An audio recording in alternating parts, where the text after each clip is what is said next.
Go. Ah oui, il faut peut-être y aller. Ouais, putain, ouais. Alors hier, je l'ai réussi à le faire en 15 secondes, ce parcours. En combien de temps je vais le faire, là? En combien de temps je vais le faire? En 15 secondes 146, mais c'est un nouveau record. Allez, la perf du joueur français. Salut à tous, c'est Nico, j'espère que vous allez bien. Je suis trop content aujourd'hui de vous retrouver parce que j'ai une petite pépite à vous présenter, un nouveau simulateur FPV qui vient de sortir, Trip FPV. Un nouveau jeu qui m'a carrément redonné envie de faire du simulateur FPV alors que ça fait facile un an et demi que j'ai pas du tout touché. Alors pourquoi lui en particulier? Voilà pourquoi.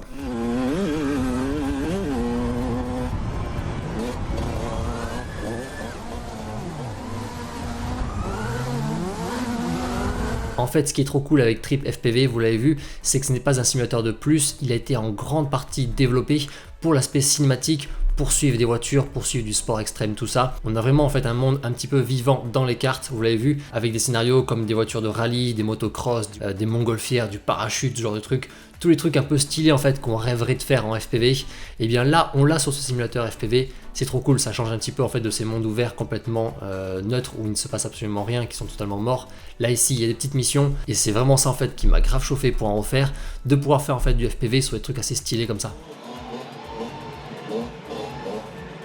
Alors Trip FPV, c'est donc un nouveau simulateur qui vient de sortir le 30 juin dernier à peine. C'est développé par un Français, Armand Pouillat, si je prononce bien, j'espère que oui.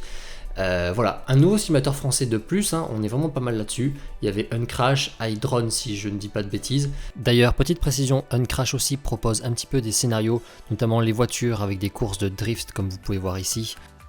Sauf que Uncrash, lui, il est compatible que Windows, à la différence de Trip FPV. Alors ce jeu là il a l'air très chouette, mais encore fallait-il que je puisse le tester, et pour ça il fallait qu'il soit compatible sur Mac, c'est le cas avec ce jeu là, Windows et Mac il est même compatible avec les processeurs Intel et les processeurs en plus M1, donc ça c'est vraiment très cool, merci vraiment aux développeurs pour ça. Il y a beaucoup de jeux également des simulateurs FPV qui ne s'embêtent pas vraiment avec les ordinateurs Mac, qui font vraiment que du Windows, ou à la limite que les Mac en version Intel. Là on a Intel, on a M1, on a Windows, c'est trop bien. Allez, sans plus attendre, je vous montre à quoi ça ressemble. Alors quand tu lances Trip FPV pour la toute première fois, il va falloir que tu paramètres ta manette ou ta radiocommande. Alors ce qui est très cool comme vous pouvez le voir, c'est que les radiocommandes de drone FPV sont compatibles.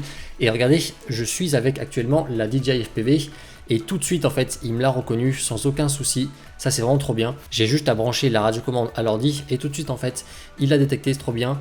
Également ça marche aussi avec celle-ci, celle du bêta FPV que je vous recommande, vraiment ce mini drone là. Donc vraiment dans le grand public FPV débutant, souvent on a une de ces deux là et elles sont toutes les deux compatibles, trop bien. Vous allez voir c'est facile pour faire le paramétrage de la radiocommande. Alors une fois qu'on a la radiocommande qui est bien paramétrée, on se retrouve ici sur le menu du jeu.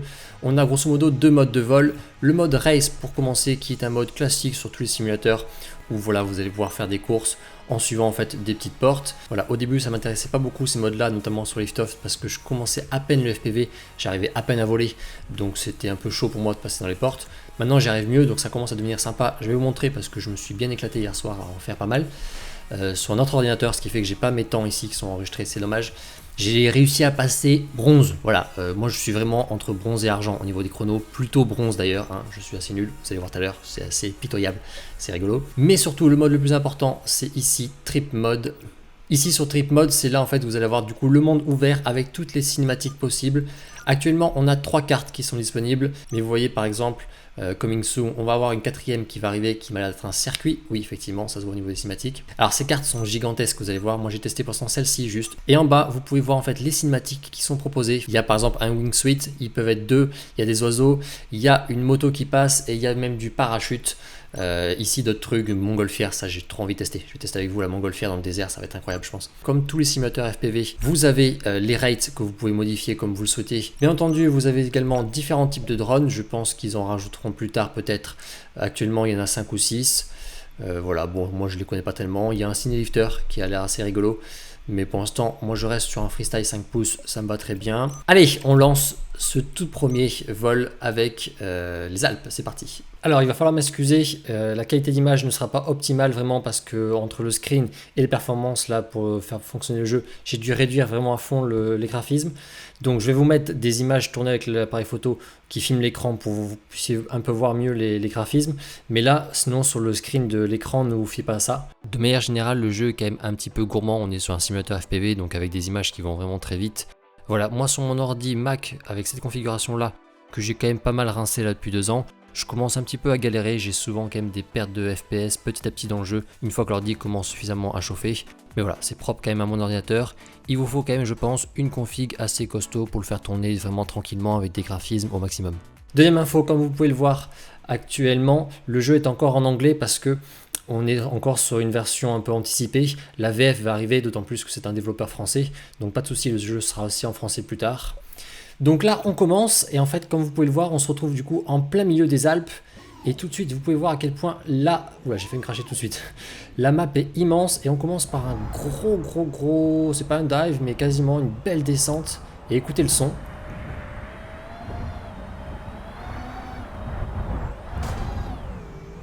Il y a vraiment un gros travail qui a été fait au niveau du son pour qu'on ait vraiment ces ambiances de vent en fait dès qu'on frôle les objets, que ce soit du décor, que ce soit juste le sol en fait. Plus on est au ras du sol, plus on va entendre le vent. Wow, c'était chaud ici. Très cool. Donc les cartes, comme je disais, sont vraiment immenses. Ça, c'est vraiment jouissif. Tu peux vraiment te balader un peu partout et tout. C'est trop bien. Elles sont assez riches. Hein. Vous voyez, il y a beaucoup d'arbres et tout.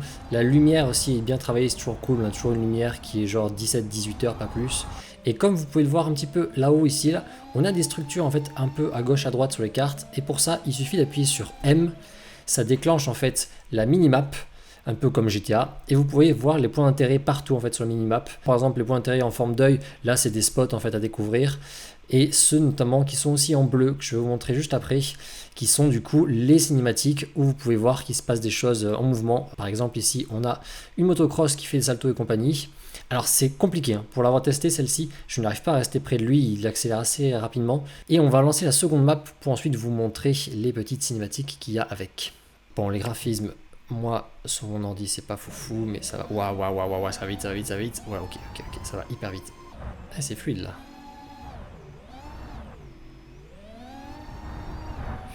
Ça passe, hein. Eh, il est là Nico. Trop stylé, on se croirait vraiment chez Johnny FPV là. Hein. Et regardez au fond ce que vous pouvez voir, les montgolfières, elles sont trop classe. Alors, du coup, vous faites M pour afficher la minimap. Et là, vous voyez du coup en bleu les cinématiques. On va choisir par exemple Buggy ici. Et vous avez du coup un Buggy en fait qui trace sa route dans le désert. Et c'est parti, on va le suivre du coup. Donc du coup en fait voilà, vous pouvez vous amuser avec, il va être là, il va faire son petit chemin, il va complètement s'en foutre de vous. Donc ça c'est pratique, on va le suivre un peu plus près avant qu'il fasse le saut ici, là je sais qu'ici il fait un saut, toujours très cool à suivre. Voilà, bon j'étais pas très près, hein. Je suis pas très bon hein, comme vous pouvez le voir. C'est pas évident les cinématiques, c'est des cinématiques qui vont plus ou moins vite. Voilà, c'est les cinématiques, il y en a vraiment plein.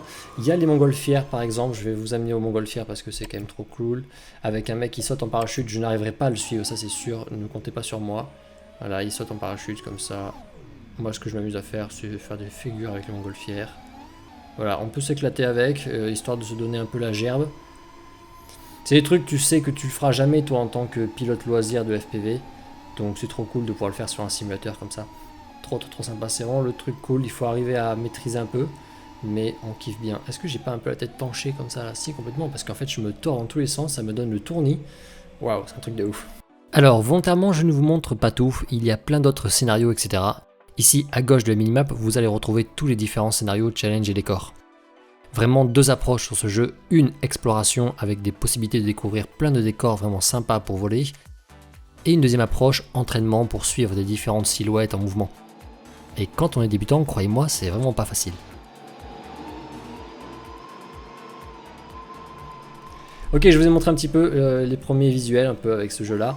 On va passer maintenant au mode race qui m'a bien fait marrer hier soir. Et donc, comme je vous le disais, il y a aussi un mode race Donc on va tester le mode simple tout simplement. Il faut passer entre des portes, faire des chronos les plus bas possibles bien entendu. Vous avez des objectifs avec des médailles. Moi je vous le dis, je suis vraiment entre médaille de bronze et médaille d'argent. Plutôt médaille de bronze, je suis quand même pas très fort, vous allez voir c'est vite ridicule. Ce qu'on fera, n'hésitez pas, c'est qu'en commentaire ou en story ou en DM sur Insta, si vous testez ce jeu, n'hésitez vraiment pas à me partager vos chronos pour voir à quel point je suis seul à être vraiment naze ou si il y a des gens qui sont au même niveau que moi ou voire même pire. Go. Ah oui, mais il faut peut-être y aller. Ouais, putain, ouais. Alors hier, je l'ai réussi à le faire en 15 secondes ce parcours. En combien de temps je vais le faire là? En combien de temps je vais le faire? En 15 secondes 146, mais c'est un nouveau record. Allez, la perf du joueur français. Je suis que bronze, hein, on se calme. Est-ce que je peux aller chercher le silver là? 13-6. Putain, j'ai fait un one shot, j'en reviens pas. 1546 à battre. Personne pourra me battre en commentaire. Dites-moi, mais oh putain, du coup tu vois ton fantôme et tu vois que t'es parti très bien. Et là, je me rattraperai jamais. Oh, quoique, si, je me rattrape là. Par contre, je vais me prendre le truc. Oh non, j'ai heurté. Attends, je peux peut-être me rattraper en plongée. Là-dessus, oui, on se rattrape. Allez, je bouge la tête comme un gros débutant. Non mais, ah oui, 17 secondes, je suis déjà fini depuis longtemps en fait. Ah oui, non, je suis con. Ah oui, oui, non, je suis bête. 21 secondes, restart tout de suite là. Hop, hop, hop, ça me va pas. Go. Oh, j'ai heurté la porte. Bordel, je suis naze. Je stresse. Non mais j'arriverai jamais à battre ce que je viens de faire. 15 secondes 186, je lui dis, hier j'ai passé une demi-heure, j'ai pas fait ça. Hein. Allez, c'est maintenant qu'il faut accélérer là. C'est un malentendu. 15 secondes 5. Ah, pas mal, pas mal, pas mal. Voilà, c'est mes chronos. 15 secondes 146, 15 secondes 5.